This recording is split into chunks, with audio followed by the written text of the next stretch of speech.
Welcome to news అడ్డా. నేను శ్రీ సౌజన్య. ముందుగా headlines. తొలివానకే చేతులెత్తేసిన సర్కార్ కేటీఆర్. అమ్ముంటే బహిరంగ చర్చకు రావాలి, రేవంత్ రెడ్డికి కిషన్ రెడ్డి సవాల్. మేము 18 గంటలు కష్టపడుతుంటే హరీష్ రావు అబద్ధాలు చెప్తున్నారు, భట్టి విక్రమార్క. రేవంత్ రెడ్డికి ప్రాజెక్టులు ఏటీఎంలుగా మారాయి, రామచంద్రరావు. హైడ్రా కమిషనర్ పై హైకోర్టు తీవ్ర అసంతృప్తి, ఆదేశాల ఉల్లంఘనపై సీరియస్. ప్రధానిగా నెహ్రూ రికార్డును బ్రేక్ చేసిన నరేంద్ర మోదీ, తెలంగాణ బీజేపీ చీఫ్ స్పందన. మంత్రి లోకేష్ ఓఎస్డీకి ఎస్వీయూ నుంచి 2 స్వర్ణ పతకాలు. జగన్ కు స్టీల్ ప్లాంట్ అనే పదం పలికే అర్హత కూడా లేదు, అనిత.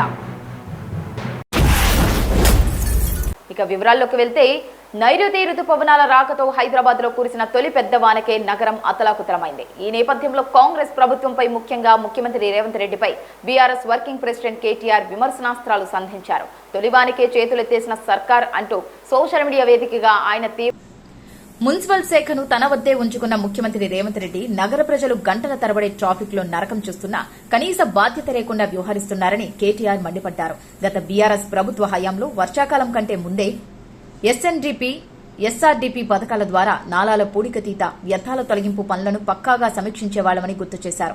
ప్రస్తుత కాంగ్రెస్ ప్రభుత్వం ఆ పద్ధతులను పూర్తిగా గాలి కుదిరేయడం వల్లే చిన్నపాటి వర్షానికే రోడ్లన్నీ జలమయమయ్యాయని ఆరోపించారు. కాంగ్రెస్ ప్రభుత్వం ఇచ్చిన ఎన్నికల హామీల వైఫల్యాల నుంచి ప్రజల దృష్టిని మళ్లించేందుకే ముఖ్యమంత్రి రేవంత్ రెడ్డి తనపై, కేంద్ర ప్రభుత్వంపై బురద చల్లుతున్నారని కేంద్ర మంత్రి కిషన్ రెడ్డి తీవ్ర స్థాయిలో మండిపడ్డారు. హైదరాబాద్ లో మీడియాతో మాట్లాడిన ఆయన, అహంకారం, అభద్రతాభావం, తీవ్ర నిరాశతోనే రేవంత్ రెడ్డి వ్యక్తిగత విమర్శలకు, తప్పుడు ప్రచారాలకు దిగుతున్నారని ధ్వజమెత్తారు. కేంద్రంలో బీజేపీ అధికారంలో ఉందంటే అది రేవంత్ రెడ్డి, రాహుల్ గాంధీల దయాదాక్షిణ్యాల వల్లేమీ కాదు. నేను అంబర్పేట్, సికింద్రాబాద్ ప్రజల ఆశీస్సులతో ఢిల్లీకి వెళ్లాను. రేవంత్ రెడ్డికి సమాధానం చెప్పాల్సిన అవసరం నాకు లేదు. తెలంగాణ ప్రజలకు, నా నియోజకవర్గానికి, నా పార్టీకి మాత్రమే నేను జవాబుదారిని అని స్పష్టం చేశారు. Telangana deputy CM Bhatti Vikramarka BRS నాయకులపై, ముఖ్యంగా మాజీ మంత్రి హరీష్ రావుపై తీవ్ర స్థాయిలో విరుచుకుపడ్డారు. వరంగల్ జిల్లా చిల్పూర్ మండలం పల్లగుట్ట గ్రామంలో 3311 కేవీ సబ్స్టేషన్ కు శంకుస్థాపన చేసిన అనంతరం జరిగిన బహిరంగ సభలో ఆయన మాట్లాడారు. కాంగ్రెస్ ప్రభుత్వం ప్రజల సంక్షేమం కోసం అహర్నిశలు శ్రమిస్తుంటే హరీష్ రావు మాత్రం అబద్దాలు ప్రచారం చేయడంలో బిజీగా ఉన్నారని మండిపడ్డారు. రాష్ట్ర కేబినెట్ రోజుకు 18 గంటలు ప్రజల కోసం పనిచేస్తుంటే హరీష్ రావు నిత్యం అబద్దాలు చెబుతున్నారు అని భట్టి విమర్శించారు. 10 ఏళ్ల పాటు అధికారంలో ఉన్న బీఆర్ఎస్ పార్టీ రాష్ట్రాన్ని దోచుకొని దివాలా తీయించిందని ఆయన ఆరోపించారు. మరి నాడు అధికారంలో ఉన్నప్పుడు పేదలకు సన్నబియ్యం ఎందుకు ఇవ్వలేకపోయారని ప్రశ్నించారు. ఈ సందర్భంగా తమ ప్రభుత్వ విజయాలను ఆయన పంచుకున్నారు. కాంగ్రెస్ అధికారంలోకి వచ్చిన ఈ కొద్ది కాలంలోనే 76,000 ప్రభుత్వ ఉద్యోగాలు అందించిందని, రైతులకు అండగా నిలుస్తూ తడిసిన, దెబ్బతిన్న ధాన్యాన్ని కూడా కొనుగోలు చేస్తోందని తెలిపారు. అలాగే రుణమాఫీ పథకాన్ని నిలకడగా అమలు చేస్తున్నామని చెప్పారు. తెలంగాణలో ధాన్యం కొనుగోలు వ్యవహారంపై బీజేపీ రాష్ట్ర అధ్యక్షుడు రామచంద్రరావు కాంగ్రెస్ ప్రభుత్వంపై తీవ్ర స్థాయిలో విమర్శలు గుప్పించారు.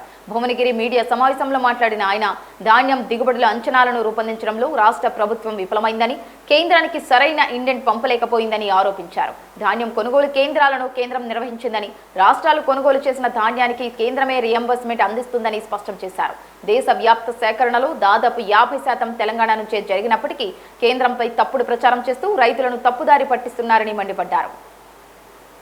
రైతుల సమస్యలను పక్కన పెట్టి వాస్తవాలను దాచిపెడుతూ ప్రభుత్వం ప్రజలను మభ్యపెడుతోందని విమర్శించారు. ఇదే క్రమంలో పాలమూరు రంగారెడ్డి ఎత్తుపోతల పథకం, మూసీ ప్రక్షాళన ప్రాజెక్టులు సీఎం రేవంత్ రెడ్డికి ఏటీఎంలుగా మారాయని రామచంద్రరావు సంచలన ఆరోపణలు చేశారు. తాము మూసీ ప్రక్షాళనకు వ్యతిరేకం కాదని, కేవలం గాంధీ సరోవర్ ప్రాజెక్టుకే తమ అభ్యంతరమని స్పష్టం చేశారు. కాంగ్రెస్ ప్రకటించిన 6 గ్యారెంటీలను పూర్తిగా అమలు చేసే వరకు బీజేపీ పోరాటం కొనసాగిస్తుందని, అలాగే కాళేశ్వరం అవినీతి అంశంలో కేసీఆర్ ను కాపాడేందుకే ప్రభుత్వం కాలయాపన చేస్తోందని ఆయన ఆరోపించారు.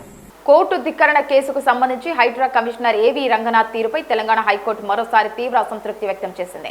భూ వివాదాలకు సంబంధించిన కేసుల్లో న్యాయస్థానం జారీ చేసిన ఆదేశాలను పదే ధిక్కరించడంపై ధర్మాసనం ఆగ్రహం వ్యక్తం చేసింది. వివాదాస్పద ఆస్తుల వ్యవహారంలో కోర్టు ఉత్తర్వులను ఉద్దేశపూర్వకంగా ఉల్లంఘిస్తున్నారనే ఆరోపణలపై దాఖలైన పిటిషన్పై విచారణ జరిగింది.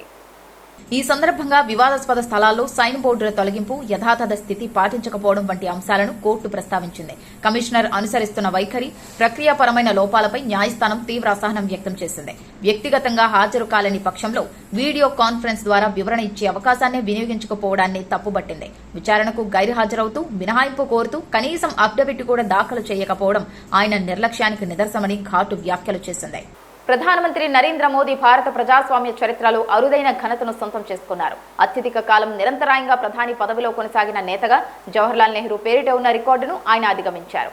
నెహ్రూ 4398 రోజుల పాటు ఈ పదవిలో ఉండగా మోదీ 4399 రోజులు పూర్తి చేసుకుని నూతన చరిత్రను లిఖించారు.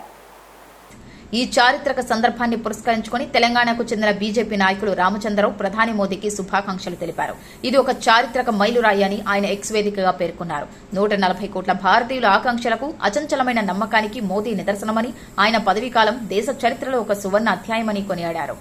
ఆంధ్రప్రదేశ్ ఐటీ విద్యాశాఖ మంత్రి నారా లోకేష్ వద్ద ప్రత్యేక అధికారిగా పనిచేస్తున్న డాక్టర్ కాసిరెడ్డి వరప్రసాద్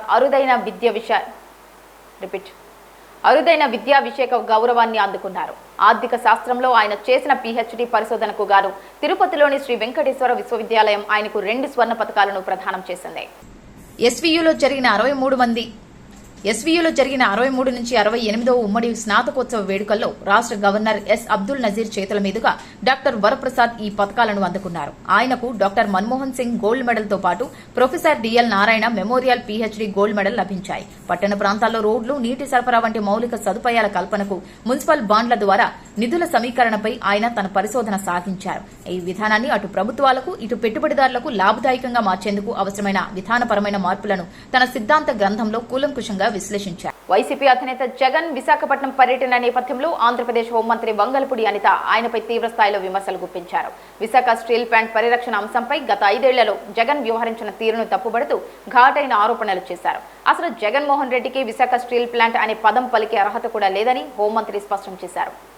వైకాపా ప్రభుత్వ హయాంలో విశాఖ స్టీల్ ప్లాంట్ భూములను రాజధాని అవసరాల కోసం వినియోగించుకోవాలని జగన్ భావించారని, ఈ విషయాన్ని ఒక సీనియర్ ఐఏఎస్ అధికారి స్వయంగా వెల్లడించారని అనిత పేర్కొన్నారు. స్టీల్ ప్లాంట్ పరిరక్షణ కోసం కార్మికులు సంవత్సరాల తరబడి ఆందోళన చేస్తుంటే జగన్ కనీసం ఒక్కరోజు కూడా ధర్నా ప్రాంగణానికి వెళ్లి వారికి మద్దతు తెలపలేదు.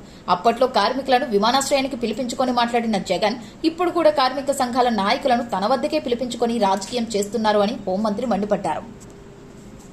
ఇవి ఇప్పటి వరకున్న బులెటిన్ అప్డేట్స్. మరొక బులెటిన్తో మళ్ళీ కలుసుకుందాం. అంతవరకు సెలవు, నమస్కారం.